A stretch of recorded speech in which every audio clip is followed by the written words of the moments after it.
Warning, the following video contains MLP-related content. It also contains at least one or more of the following: cursing, violence, immature jokes, funny reactions, or verbal, not safe for work content. If you do not wish to view anything that may contain any of these, please immediately go to your previous page. Otherwise, stick around and enjoy the show. Hello everyone, Pretty Much 44 here, and I am back for another reaction. This time around, we are taking a look at an animation from Adam the Amazing 64. Shit, this has probably been out for a good while now, and I kind of feel bad I didn't take a look at it already, but we're taking a look at, this is an SFM thing again, and it's, Fallout Equestria, the radio play. Now, this obviously isn't going to be covering the whole story by any stretch of the imagination, because the whole thing, or this whole video here, is only about 5 minutes. This is actually, like, part 1 of it, but the problem with it is that there's actually only 2 parts that's actually been done so far. And I don't think either of these people are going to be doing it. Yes, to say either, because this first part is by Adam, like I said, and then the second part, which I'll be taking a look at in a separate video, was made by Argo Damon. And both of these were released in, like, 2014, so yeah. I kind of am a little late on checking these out. But, I guess better late than never, right? But, I figured I want to take a look at these because I'll be honest, Fallout Equestria is something that I really did want to take a look at, but the problem is that I know how long of a story it is, and I'm one of those people who can't stand to read things very much. I don't like reading, so it's kind of hard for me to do that. So maybe sometime when I'm not doing a reaction, I'll take a look at listen to the full radio play that's being done on a different channel. Like, there's a group that's done I think 5 episodes that are like 20-25 minutes each of just straight up radio of just reading it aloud. So I may take a look at that, but I figured I'd take a look at these though, just simply because for starters they're animated, so it actually gives me something visually to take a look at rather than just sit there and listen. So yeah, we got this first one already pulled up, and let's just go ahead and jump in and see what happens in 3, 2, 1, go! Now the story shifts to the bowels of Stable 2 in the maintenance halls, where our own Little Pip resides. Gray. So much gray. Gray here, gray there. This is actually made in 2014. Did I mention the gray?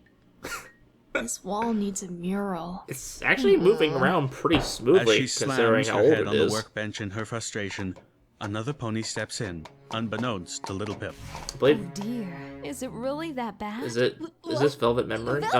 Velvet. Remedy. Yeah. Stable 2's favorite music pony. I know just Her a tiny bit melodious about it. singing has gained her adoration from many of the stable residents, not the least of them Little Pip. And, in truth, Little Pip has been quite smitten with Velvet for a while now. No, pull yourself together. What was it that Mom would always say? Little Pip, Velvet's barn door doesn't swing that way. It took me a few years to figure that one out. Is this like the equivalent of like the shoulder Right here. things Oliver's talking to song's you? Right here on my Pip book, but the real deal is standing right in this room. Little Pip? With you, what? There- Oh, wonderful response, Pip. So elegant. Yes. I'm sorry, I was a little out of it. Could you repeat that? Oh, Little Pip. She's smiling. Oh, this has got to be good. You looked Shipping? so heartbroken when I came in. Is there anything I can do to help? Help?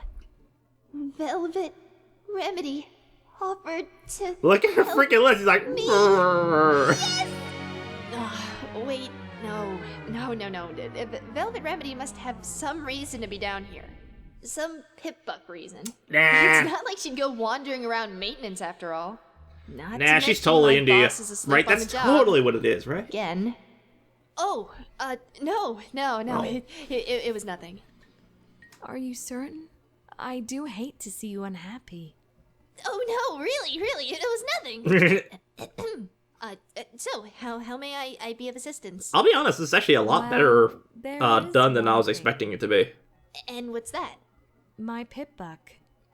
Before this story progresses, You should know more about these Pip-Bucks. I'll be honest, the graphic style, or the art style around the area, it really does remind me of Borderlands. Worn on a foreleg just above More the than it hoof, does Fallout. issued to every pony in the stable when they become old enough to start work. A blending of unicorn pony magic and science, a Pip-Buck will keep a constant measure of your health, and even help administer healing poultices and other medicine, track and Science! organize everything in your saddle packs, assist in repairs, and keep all Oh, dude, manner Little Pip's of level notes 30? and maps available at a hoof tap. In short, yet another manifestation of technology at its finest.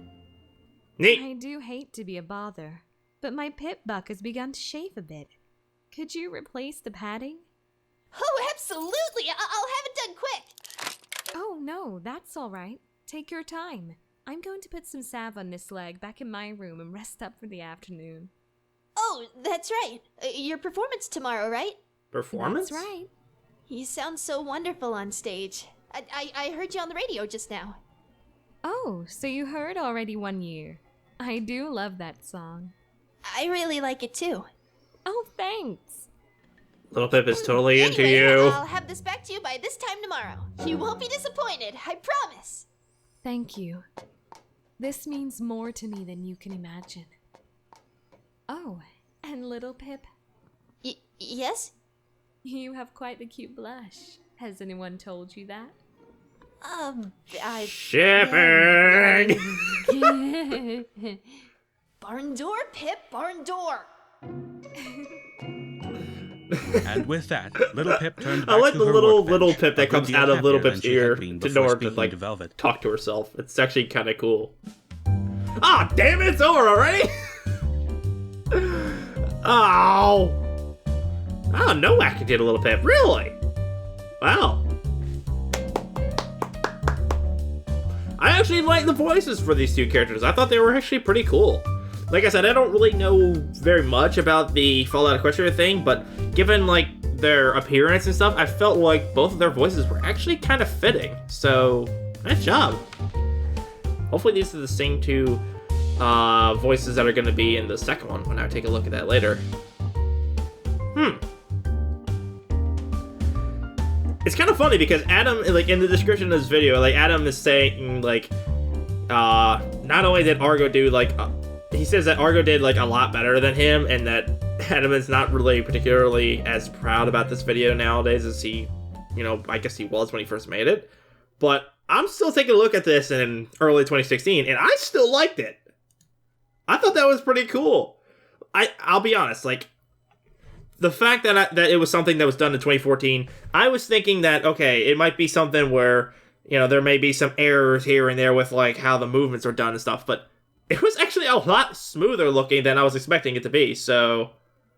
Adam, I'm not really sure why you were, like, so, like, you weren't, like, as excited about how you did with it as you should be, because I thought it was really good. The voices were really, really, really accurate as far as I'm considered. And the whole dialogue thing and stuff was very interesting. I know technically that all of the audio and stuff from here is really just more or less taken from the actual radio play thing that I mentioned earlier. But I don't know. I just kind of like seeing this more than I would if I was just hearing it. It's much more entertaining because it becomes more of I mean, I know it's technically called a radio play, so you're not supposed to have visuals for it, but I prefer having visuals with it. It's an extra level of like entertainment or interest, really, to go along with the audio. And sometimes it helps, like having another Little Pip coming out of the ear and having like a little monologue session going on, or a conversation between each other. That made the whole thing explain itself much easier than it would have been if it was just pure audio. If it was just pure audio, I wouldn't have imagined that an actual other Little Pip came out of her ear that no one else could see was talking to each other. No, I would have assumed that she was just like staring up in the sky and just thinking inside her head. So yeah, I figured that's a pretty good way to add a little bit extra humor effect to it. Also, I'm pretty sure that the ship will never actually happens in the fic, but shipping between Little Pip and Velvet?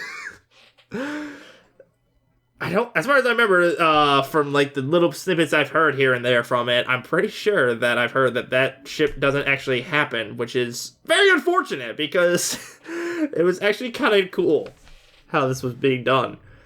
But I'm hoping to take a look at the second part of this somewhat soon. Like I said, that one's going to be from Argo Daemon, but that'll be for a future thing.